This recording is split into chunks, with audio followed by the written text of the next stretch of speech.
وَقُلْ جَاءَ الْحَقُّ وَزَهَقَ الْبَاطِلُ إِنَّ الْبَاطِلَ كَانَ زَهُوقًا۔ الحمدللہ رب العالمین والصلاة والسلام علی سید الانبیاء والمرسلین نبینا محمد وعلی آلہ وصحبہ اجمعین، اما بعد، رب اشرح لی صدری ویسر لی امری واحلل عقدۃ من لسانی یفقہوا قولی۔ محترم ناظرین کرام، احباب گرامی و دیگر سامعین، تکفیری تنظیموں کے تعلق سے ہماری گفتگو چل رہی ہے کہ یہ اپنے تکفیری نظریات کو ثابت کرنے کے لیے کس طرح سے قرآن اور حدیث سے استدلال کرتے ہیں اور اس کے نتیجے میں یہ معاہد کافر کو مار کر کے جنت لوٹتے ہیں۔ چنانچہ ان کے بعض استدلال میں سے یہ بھی ہے، چونکہ ایک حاکم وقت کے ماتحت ہونا ضروری قرار پاتا ہے، اس لیے یہ چونکہ دوسرے مسلم حکمران کی تکفیر کرتے ہیں، ان کو طاغوت سمجھتے ہیں، تو کہتے ہیں کہ ہم اپنے خاص امیر کے پابند ہوتے ہیں۔ ہمارا ایک امیر ہوتا ہے، اس لیے ہم اس کے احکام کے پابند ہوتے ہیں، جیسے اسامہ بن لادن، ایمن ظواہری وغیرہ، اور انہی کے احکام کی روشنی میں اسلام اور مسلمانوں کی خاطر ظالم کفار سے ہم بدلہ لیتے ہیں۔ تو ہم آزاد ہو کر کے ایسا کام نہیں کرتے ہیں، ہماری ایک عمارت ہوتی ہے اور اس کا جو ذمہ دار ہوتا ہے، امیر ہوتا ہے، اس کے ہم احکام کے پابند ہوتے ہیں، اور ہم جو کام کرتے ہیں اخلاص سے کرتے ہیں، اسلام اور مسلمانوں کی خاطر ہم کفار جو ظالم ہیں ان سے بدلہ لیتے ہیں۔ آخر اس کا کیا جواب ہے؟ اس کا جواب یہ ہے کہ یا تو یہ تکفیری اسی ملک سے ہوں گے جہاں یہ حملہ کرتے ہیں، جن لوگوں پہ حملہ کرتے ہیں اسی ملک میں رہتے ہوں گے، تو ایسی صورت میں اس ملک کے سربراہ اعلیٰ کی اطاعت ضروری ہو جائے گی، اور اسامہ بن لادن جیسے ان کے لیڈران بھی اس ملک کا رعایا ثابت ہوں گے۔ پھر ایسی صورت میں ان کا سربراہ اعلیٰ کے حکم کی نافرمانی کر کے ایک باشندے کی اطاعت پکڑ لینا، اس کے خلاف خروج اور بغاوت ہو جائے گی۔ چنانچہ جس کی بات یہ لوگ کرتے ہیں، ظاہر سی بات ہے وہ بھی رعایا کے حکم میں ہے۔ اگر حاکم وقت نہیں چاہتا ہے جو یہ حرکتیں کرتے ہیں تو یہ خروج اور بغاوت ہوگی۔ اگر اسی ملک میں رہتے ہیں تو یا تو ان کا تعلق اس ملک سے نہیں ہوگا جہاں پر یہ حملہ کرتے ہیں، اور وہ کسی امیر کے ماتحت ہوں گے دوسرے ملک میں، تو بھی وہ ایسے حملے نہیں کر سکتے دوسرے ملک میں جا کر، کیونکہ ان کا تعلق اس ملک کے معاہدین سے ہے۔ مزید اگر سب کچھ صحیح مان لیا جائے کہ تم امیر کے ماتحت میں حملہ کرتے ہو، تو بھی اس طرح خود کش حملہ جائز نہیں ہے، کیونکہ حدیثوں کے اندر جسم کا مسلح کرنے سے منع کیا گیا ہے، اور خود کش دھماکوں میں بدن کے چیتھڑے اڑ جاتے ہیں، اور ظاہر سی بات ہے یہ تو خودکشی کے برابر ہے، جس کی تفصیل آگے آئے گی۔ مزید یہ فساد کا روکنا مصلحت کے حصول سے اولا ہے، اور یہاں نقصان اور فساد زیادہ ہے بنسبت حصول مصلحت کے، کیونکہ مصلحت صرف یہی ہے کہ دشمن کا نقصان پہنچایا جائے، صرف یہی مصلحت ہے، مگر اس سے کہیں زیادہ مسلمانوں کا نقصان ہوتا ہے انتقامی کارروائی کی صورت میں۔ مزید دشمنان اسلام انہی خود کش دھماکوں کو بنیاد بنا کر اسلام اور مسلمانوں کی شبیہ خراب کرتے ہیں، جس کی وجہ سے دعوت دین کے میدان میں کافی رکاوٹیں آتی ہیں۔ چنانچہ 9/11 کے بعد جو 9 ستمبر 2001 میں حملہ ہوا تھا امریکی ٹاور پہ، اس حملے کے بعد دعوت اسلام کا جو نقصان ہوا اسے بیان نہیں کیا جا سکتا۔ کھل کر اپنے ہی ملک میں دعوت و تبلیغ نہیں ہو پا رہی ہے، دوسرے ملکوں میں جانے پر پابندی، مزید دعوت و تبلیغ کے لیے جو رفاہی ادارے قائم کیے گئے تھے ان سب پر پابندی لگا دی گئی۔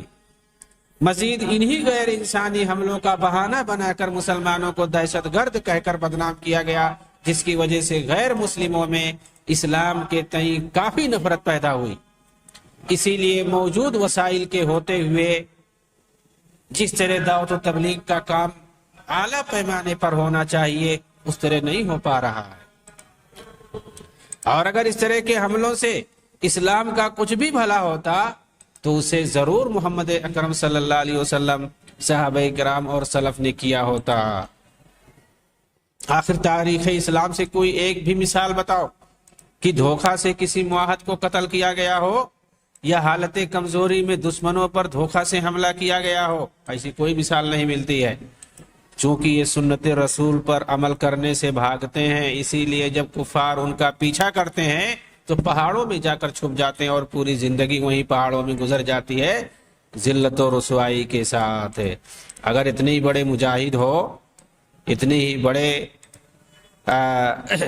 استشہادی عمل کرنے والے ہو تو کیوں نہیں ڈٹ کر کے جا کر مقابلہ کرتے ہو؟ کیوں نہیں دشمنوں کے ہاتھ سے مار کھاتے ہو؟ سینے پر گولی کیوں نہیں جا کر کے کھاتے ہو؟ اس طرح سے دشمنوں کے مار سے جب مرو گے تو اس میں شہادت پاؤ گے اپنے نقطۂ نظر سے۔ اپنے ہی مار لینا جان کو، یہ کون سی شہادت ہے؟ اس کو تو خودکشی کہتے ہیں شرعی اصطلاح میں۔ تو بہرحال ان تمام خرابیوں کی وجہ سے چونکہ اس میں فساد زیادہ ہے، مسلمانوں ہی کا نقصان ہے اور تجربے سے یہ ثابت ہے، اس لیے اس طرح کا حملہ بالکل درست نہیں ہے۔ یہ صرف اور صرف مسلمانوں کی تکفیر کے نتیجے میں اس طرح سے حملے کیے جاتے ہیں، اور چونکہ یہ اپنے علاوہ سب کو کافر سمجھتے ہیں اس لیے ان کی نظر میں مسلمانوں کی بدنامی ہو، ان کی ذلت و رسوائی ہو، انہیں مارا جائے، انہیں پریشان کیا جائے اور عالمی اسلام کی تباہی ہو، اس سے انہیں کوئی پرواہ نہیں ہوتی ہے، کیونکہ یہ اپنے علاوہ سارے لوگوں کو کافر اور طاغوت سمجھتے ہیں، بلکہ کافروں سے زیادہ یہ ان مسلمانوں کو مارنا جائز سمجھتے ہیں جن کو یہ طاغوت سمجھتے ہیں، طاغوت کا پجاری سمجھتے ہیں، نعوذ باللہ۔ تو ظاہر سی بات ہے انہیں کون سی فکر ہوگی اس پر۔ ان تفجیریوں کا، تکفیریوں کا یہ بھی کہنا ہے کہ مسلم ممالک کو ہم طاغوتی نظام مان کر ان پر حملہ کرتے ہیں۔ بتائیے، وہی جو میں نے بات کہی ہے،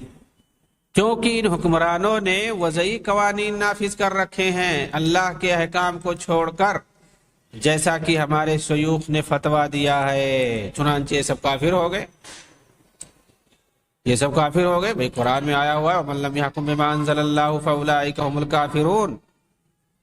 جو اللہ کے نازل کردہ وحی کے مطابق فیصلہ نہ کرے وہ کافر ہے۔ تو ظاہر سی بات ہے وہ سب کافر ہیں، جو بھی نہ کرے، جو بھی فیصلہ نہ کرے، کوئی بھی فیصلہ ہو، چھوٹا ہو بڑا ہو، حاکم ہو محکوم ہو، رعایا ہو، گھر کا مالک ہو، کہیں کا بھی مالک ہو، کسی کو بھی اگر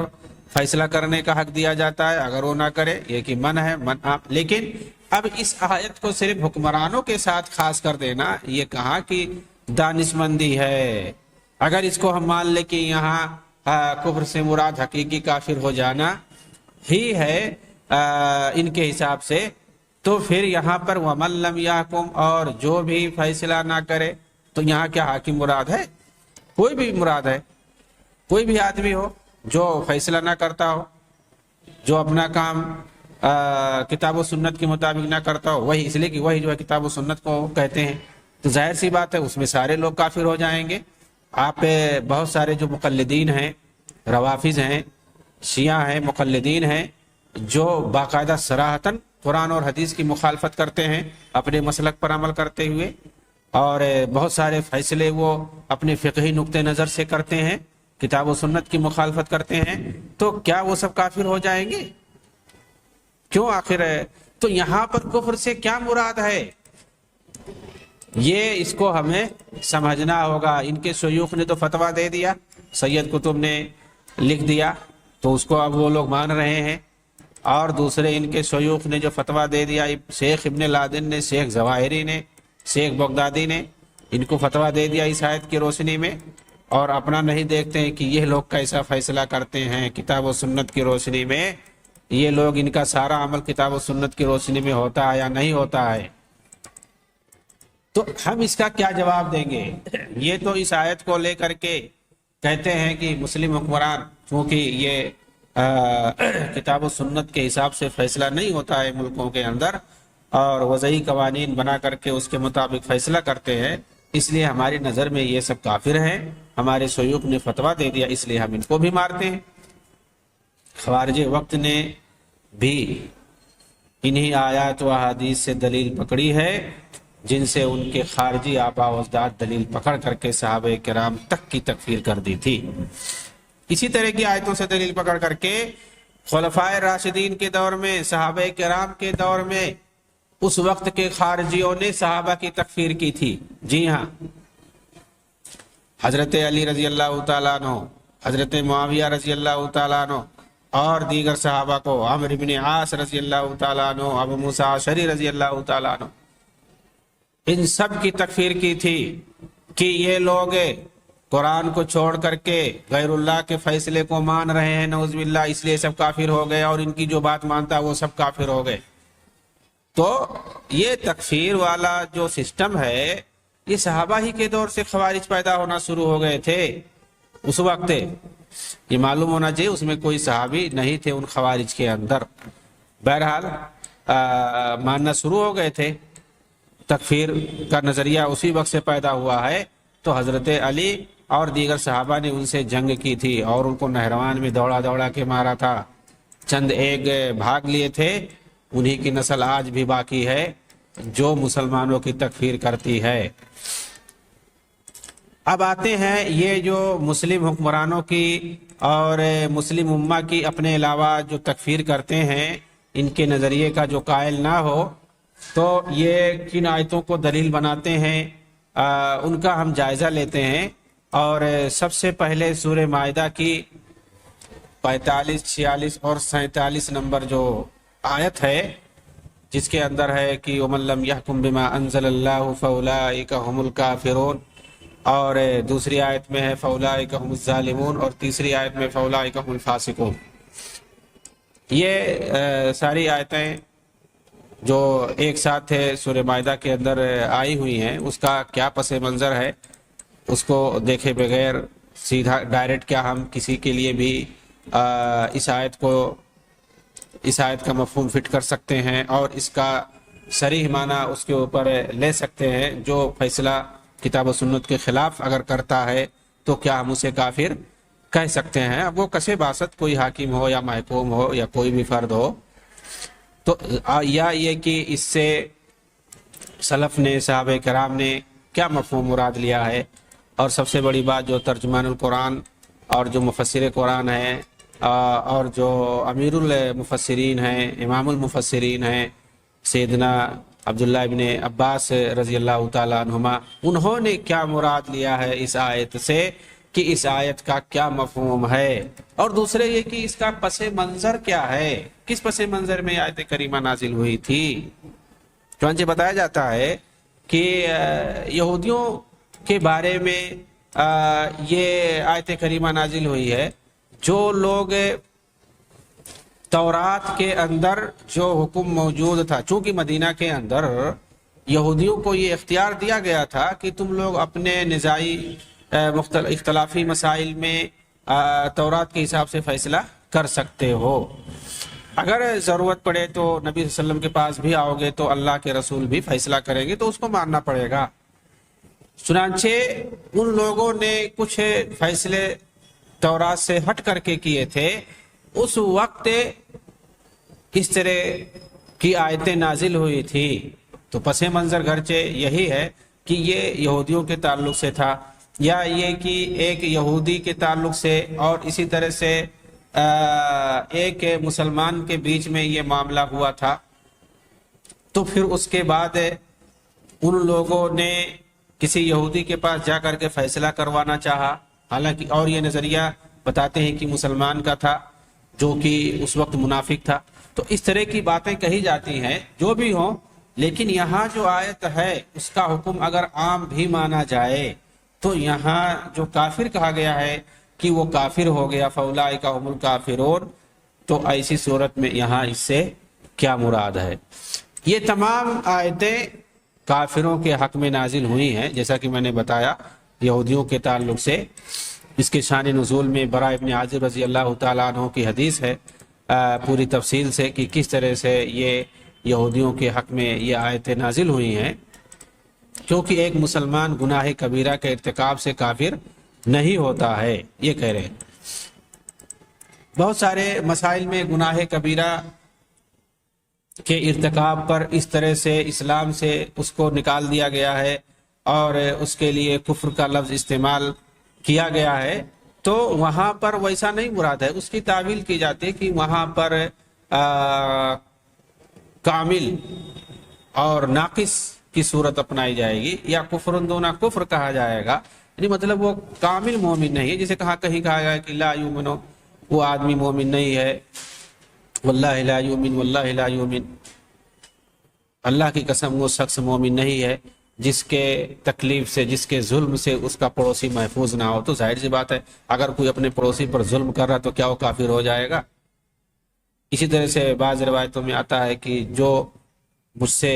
سب سے زیادہ اگر محبت نہیں کرتا ہے اپنے ماں باپ سے بلکہ تمام لوگوں سے، تو ایسی صورت میں وہ مومن نہیں ہے، مومن نہیں ہو سکتا وہ. تو کیا مومن نہیں تو کیا وہ کافر ہو گیا؟ اسی طرح سے بہت ساری اس طرح سے حدیثیں ہیں اور آیتیں بھی ہیں. تو کیا ترک صلاۃ کو جو ہے کفر بتایا گیا ہے حدیث میں، کہ اسلام اور کفر کے درمیان جو فرق ہے کرنے والے چیز وہ نماز ہے، مطلب یہ کہ جو ترک صلاۃ سے آدمی کافر ہو جائے گا. تو اب اسی طرح سے قتل جو ہے، قتل مومن کو میرے بعد تم لوگ ایسا نہ کرنا کہ آپس میں ایک دوسرے کی گردن مار کر کے کافر ہو جانا. تو ظاہر سی بات ہے گردنیں ماری گئی ہے، ایک مسلمان دوسرے کی گردن مارا ہے، تو کیا گردن مارنے سے وہ کافر ہو گیا؟ کفر کا لفظ وہاں پہ لکھا ہوا ہے، تو وہاں پہ آپ کیا تعویل کرتے ہیں؟ یعنی گردن مارنا مطلب قتل کرنا، یہ تو گناہ کبیرہ ہے. بہت سارے ظلم کرنا گناہ کبیرہ ہے. تو اس طرح سے بہت سارے گناہ کبیرہ کے ارتکاب پر زنا کے تعلق سے ہے کہ آدمی جس وقت زنا کرتا ہے ایمان اس کا نکل جاتا ہے، ختم ہو جاتا ہے، کیا مطلب کافر ہو جاتا ہے. تو اس کے کفر کی بات کہی گئی ہے. تو گناہ کبیرہ کے ارتکاب سے کیا کوئی مسلمان اسلام سے نکل جائے گا؟ تو صحیح بات یہی ہے کہ ایسی آیتوں کو وہی لوگ دلیل بناتے ہیں جو لوگ یہ عقیدہ رکھتے ہیں، جن کے یہاں یہ عقیدہ ہے کہ مرتکب کبیرہ کافر ہے. یعنی اگر کوئی گناہ کبیرہ کا ارتکاب کرتا ہے تو وہ کافر ہو گیا، ترک صلاۃ سے کافر. اسی طرح سے کوئی قتل کر دیا کسی کو، وہ کافر ہو گیا. یا جو بھی گناہ کبیرہ کا ارتکاب کیا وہ کافر ہو گیا. اس میں معتزلہ اور خوارج شامل ہیں. ان لوگوں کا عقیدہ یہی ہے. یہی لوگ اس طرح کی آیتوں سے اور حدیثوں سے دلیل پکڑتے ہیں. ظاہر سی بات ہے کتاب و سنت کے مطابق فیصلہ نہ کرنا یہ گناہ کبیرہ ہے. اہل سنت کا عقیدہ یہی ہے، یہ گناہ کبیرہ ہے. اور جو اس گناہ کبیرہ کا ارتکاب کرتا ہے کہ کتاب و سنت کے مطابق وہ فیصلہ نہیں کرتا، یہ گناہ کبیرہ کا ارتکاب ہوا. تو ظاہر سی بات ہے جو خوارج ہیں ان کے نزدیک وہ کافر ہو جائے گا. لیکن اہل سنت والجماعت کے نزدیک کافر نہیں ہوگا. یہاں کفر سے مراد دوسرا کیا ہے، اسے مراد ظاہر سی بات ہے عبداللہ ابن عباس، بہت سارے لوگوں نے اس کی تفصیل بتائی ہے، ہم اس کو سمجھیں گے. صحابہ کرام نے کیسے سمجھا ان آیتوں کو، تابعین نے، محققین اسلام نے، سلف صالحین نے کیسے سمجھا اس آیت کو. ورنہ کون بچے گا مسلمان؟ گناہ کبیرہ کا ارتکاب کون نہیں کرتا ہے؟ بس ریشیو مختلف ہوتا ہے، کوئی تھوڑا کوئی زیادہ. اس طرح سے کوئی بھی مسلمان نہیں بچے گا. کون ایسا شخص کہتے کہ ہمارا جو ہے 100% معاملہ سب کتاب و سنت کے مطابق ہوتا ہے، ہمارا سارا فیصلہ جو بھی کام ہم کرتے ہیں کتاب و سنت کی روشنی میں کرتے ہیں، وحی کی روشنی میں، بما انزل اللہ ومن لم یحکم بما انزل اللہ، اور جو فیصلہ نہ کرے وحی کی روشنی میں وہ کافر ہے۔ کس کا فیصلہ، کس کا عمل کتاب و سنت کی روشنی میں 100% صحیح رہتا ہے، ایسا کوئی دعویٰ نہیں کر سکتا ہے۔ ظاہر سی بات ہے کون مسلمان بنے گا، کون مسلمان بچے گا؟ کوئی ایک بھی فیصلہ اگر کسی کا غلط ہوا، کتاب و سنت کے مطابق اگر نہیں ہوا، تو ظاہر سی بات ہے ان کے مطابق وہ کیا ہو جائے گا، چلا جائے گا، ملت سے نکل جائے گا، کافر ہو جائے گا۔ چنانچہ یہاں مراد کیا ہے، گناہ کبیرہ ہے، اور گناہ کبیرہ سے آدمی کافر نہیں ہوتا ہے، جیسا کہ میں نے بتایا۔ اور کتاب و سنت کے مطابق فیصلہ نہ کرنا، اسی طرح سے نبی صلی اللہ علیہ وسلم کی محبت کو فوقیت نہ دینا دوسروں کی محبت پر، یہ بھی گناہ کبیرہ ہے۔ اگر دوسروں کی محبت کو فوقیت دے رہا ہے نبی صلی اللہ علیہ وسلم کی محبت پر، تو یہ بھی گناہ کبیرہ ہے۔ تو کیا وہ کافر ہو جائے گا ایسی صورت میں؟ بالکل نہیں ہوگا۔ گناہ کبیرہ کا وہ ارتکاب کر رہا ہے، اس کو سزا ملے گی، اللہ رب العالمین ممکن ہے اس کو عذاب دے۔ گناہ کبیرہ کا جو عذاب ہوتا ہے، اس کی جو سزا ہوتی ہے، اور معاف بھی کر سکتا ہے اللہ تعالیٰ، شرک کے علاوہ تمام گناہ اللہ تعالیٰ معاف کر سکتا ہے۔ تو یہ وحی کے مطابق یعنی کتاب و سنت کے مطابق فیصلہ نہ کرنا، یہ بھی گناہ کبیرہ ہے دوسرے تمام اور مسائل کی طرح سے۔ تو ظاہر سی بات ہے خوارج کا عقیدہ جو کہ اہل سنت سے ہٹا ہوا ہے، وہی لوگ اس کو مانتے ہیں کہ وہ کافر ہو گیا، جیسے اور دیگر گناہ کبیرہ کے ارتکاب کی بنیاد پر وہ کافر قرار دیتے ہیں، یہاں بھی وہ کافر قرار دیتے ہیں۔ اور آج کے خوارج اس آیت کی روشنی میں جو فیصلہ نہ کرے کتاب و سنت کے مطابق، اس کو کافر قرار دیتے ہیں، چاہے وہ حاکم ہو یا محکوم ہو، چاہے جو، اور اپنا وہ نہیں دیکھتے ہیں، اپنی ذات کو نہیں دیکھتے ہیں کہ کیا وہ سارا فیصلہ کتاب و سنت مطابق کرتے ہیں یا نہیں کرتے ہیں۔ بعض نے تو اس کلام میں یعنی اس آیت کے اندر اضمار مانا یعنی پوشیدہ مانا ہے، اسی لیے پورے کلام کو اس طرح سمجھنا چاہیے۔ ان کے یہاں یہ لوگ کہتے ہیں وَمَن لَكُمْ يَحْكُمُ بِمَا أَنزَلَ اللَّهُ رَدًّا لِلْقُرْآنِ وَحِجْرًا لِقَوْلِ الرَّسُولِ صلی اللہ علیہ وسلم فَهُوَ كَافِرٌ، یعنی جو شخص قرآن کریم کا رد اور رسول اللہ کے قول کا انکار یا بالکل ترک کرتے ہوئے اللہ تعالیٰ کے نازل کردہ حکم کے خلاف فیصلہ کرے تو وہ کافر ہے۔ یعنی مطلب یہاں پر پوشیدہ یعنی اضمار، بعض کلام کا اضمار مانتے ہیں کہ یہاں مطلب یہ ردًا للقرآن وحجرًا لقول الرسول، کہ وہ قرآن کے فیصلے کا انکار کرے، رسول اللہ کے فیصلے کا انکار کرے، مطلب انکار ضروری ہے۔ یہ مطلب یہ ہوا کہ یہ بھی ہو سکتا ہے کہ کوتاہی کی بنیاد پر ایسا ہو سکتا ہے کہ وہ کتاب و سنت کے مطابق فیصلہ نہیں کر رہا ہو، اپنی خواہشات کے مطابق وہ فیصلہ کر رہا ہو کوتاہی کی بنیاد پر، یا دنیاوی مال و متاع کی خاطر وہ ایسا کر رہا ہو، البتہ اس کے دل میں کتاب و سنت کی عظمت ہو، وہ انکار نہیں کر رہا ہے، وہ مان رہا ہے، کتاب اللہ کو وہ مان رہا ہے، قول رسول کو وہ مان رہا ہے، یعنی وحی کو وہ مان رہا ہے، اس کا احترام ہے، سب کچھ ہے، لیکن یا تو سستی اور غفلت ہے، کوتاہی ہے، یا اسی طرح سے دنیاوی مال و متاع کی خاطر حرص و طمع کی وجہ سے وہ ایسا کرنے پر مجبور ہے، یا اور کوئی دوسری پریشانی یا مجبوری ہے جس کی بنیاد پر وہ کتاب و سنت کے مطابق فیصلے نہیں کرتا ہے۔ تو اس کی دو صورتیں ہو سکتی ہیں، ممکن ہے وہ جو فیصلہ کر رہا ہو کتاب و سنت کے خلاف نہ ہو، یہ بھی ممکن ہے کتاب و سنت کے خلاف ہو، بہرحال وہ ہر صورت میں گناہ کبیرہ کا مرتکب ہوگا اگر انکار نہیں کرتا ہے۔ تو وہ ان لوگوں کے نزدیک انکار جب تک نہیں کرے گا جب تک وہ کافر نہیں ہوگا، لیکن اگر کوئی دوسرا فیصلہ جو کتاب و سنت کے علاوہ ہے اس کو اچھا سمجھ کر کے اس کے مطابق فیصلہ وہ کر رہا ہے، یعنی کتاب و سنت کے مقابلے میں اس کو اچھا سمجھ کر کے فیصلہ کر رہا ہے اور کتاب و سنت کو نیچا سمجھ رہا ہے بلکہ انکار کر رہا ہے، تو ایسی صورت میں تو کافر ہو جائے گا، کوئی شبہ نہیں ہے۔ تو کیا ایسا ہوتا ہے؟ ہمیں دیکھنا پڑے گا کہ جو لوگ ایسا کرتے ہیں ان کے نزدیک کیا صورتحال ہے. تو جب تک حجت نہ قائم ہو جائے ہم کسی کو کافر اسی لیے نہیں کہتے ہیں. یہ اصل مسئلہ ہے. تو ان کے یہاں یہی چیز ہے کہ وہ پوشیدہ مانتے ہیں کہ یہاں جو قرآن کے اندر ہے اختصار ہے، مفہوم اس کا یہ ہے. دوسری آیتوں سے اور دوسرے نصوص کی روشنی میں وہ ایسا سمجھتے ہیں کہ جب تک انکار نہیں پایا جائے گا، یا یہ کہ جس وضعی فیصلے کے مطابق وہ لوگ ایسا کام کرتے ہیں اس کو جب تک اچھا نہ سمجھیں، قرآن اور حدیث کے مقابلے میں اس کو نہ بہتر سمجھنے لگیں جب تک، اور قرآن و سنت کو جب تک وہ نیچا نہ سمجھیں تب تک ہم اس کو کافر نہیں کہیں گے. لیکن اگر ایسا کرتے ہیں کہ کتاب و سنت کا انکار پایا جاتا ہے ان کے یہاں، اس کو نیچا ثابت کرنے کی کوشش کرتے ہیں، اور اس کے مقابلے میں جو دوسرے وضعی قوانین ہیں، پارلیمانی قوانین ہیں،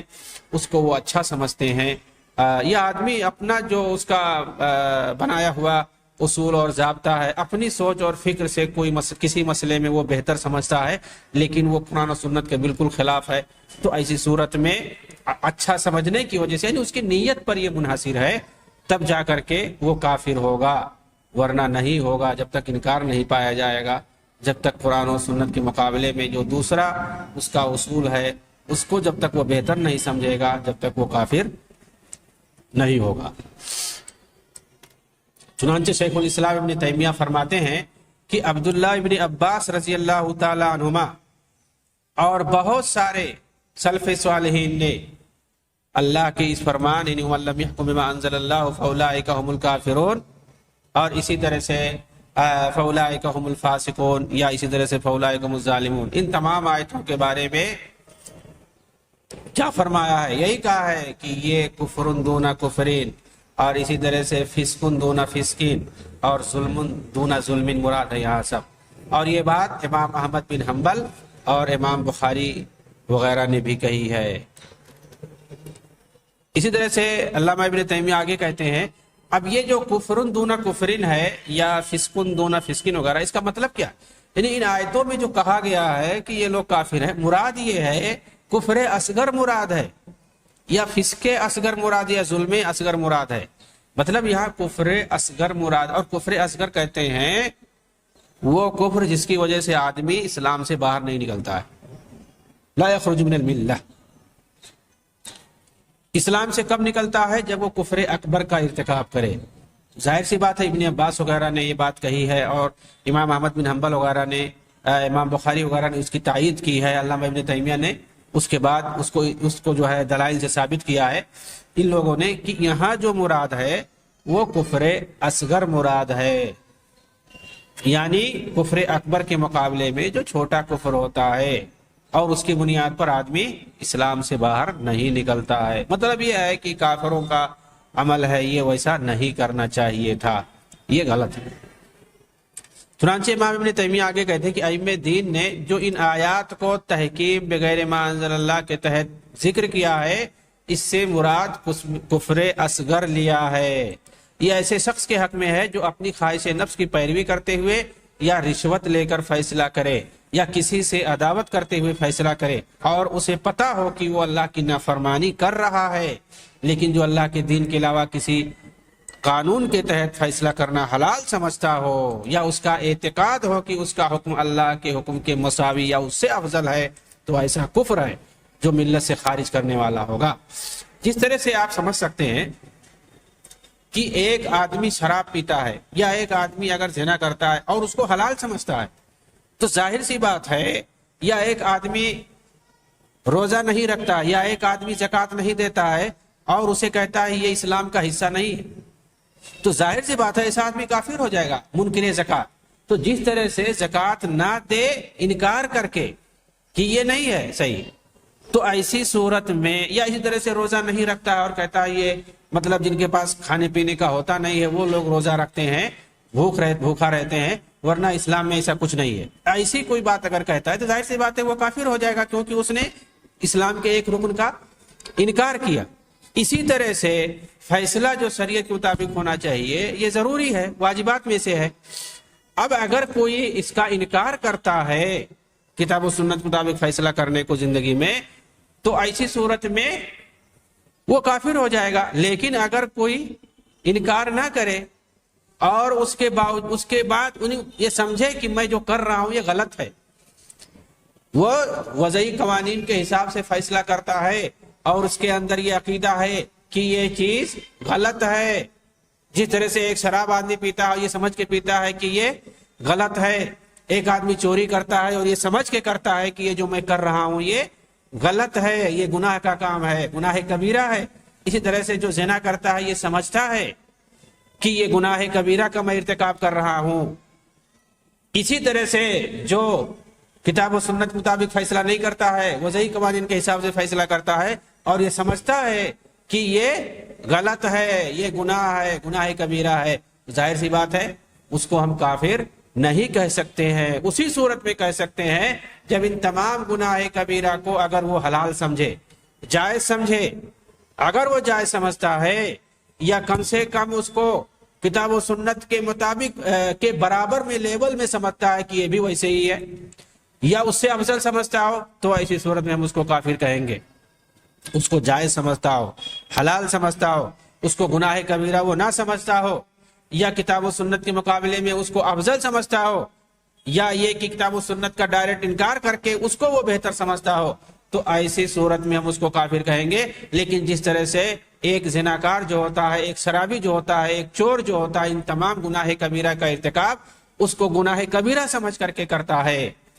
اس کو جائز سمجھ کر کے نہیں کرتا ہے، گناہ سمجھ کر کے کرتا ہے۔ اسی طرح سے اگر ایک فیصلہ کرنے والا وضعی قوانین کے مطابق فیصلہ کرنے والا اگر اس کو غلط سمجھ کر کے، گناہ کبیرہ سمجھ کر کے اگر کرتا ہے، وہ اسلام کا انکار نہیں کرتا ہے، اسلامی قوانین کا انکار نہیں کرتا ہے، کتاب و سنت کا انکار نہیں کرتا ہے، تو ایسی صورت میں ہم اس کو کافر نہیں کہہ سکتے ہیں، کیونکہ یہ بھی ایک گناہ کبیرہ ہے اور گناہ کبیرہ کا ارتکاب کر رہا ہے۔ گناہ کبیرہ کے ارتکاب کرنے والے کو کافر وہی لوگ کہتے ہیں جو معتزلہ اور خوارج ہے۔ یہ شروع سے ایسا کہتے چلے آ رہے ہیں۔ اہل سنت والجماعت کا یہ وتیرہ نہیں ہے، ان کے یہاں گناہ کبیرہ کا مرتکب وہ اللہ رب العالمین کی مشیت کے ماتحت ہوگا، اللہ چاہے تو معاف کر دے گا اور اللہ چاہے تو اسے عذاب دے گا۔ وآخر دعوانا ان الحمدللہ رب العالمین، والسلام علیکم ورحمۃ اللہ وبرکاتہ۔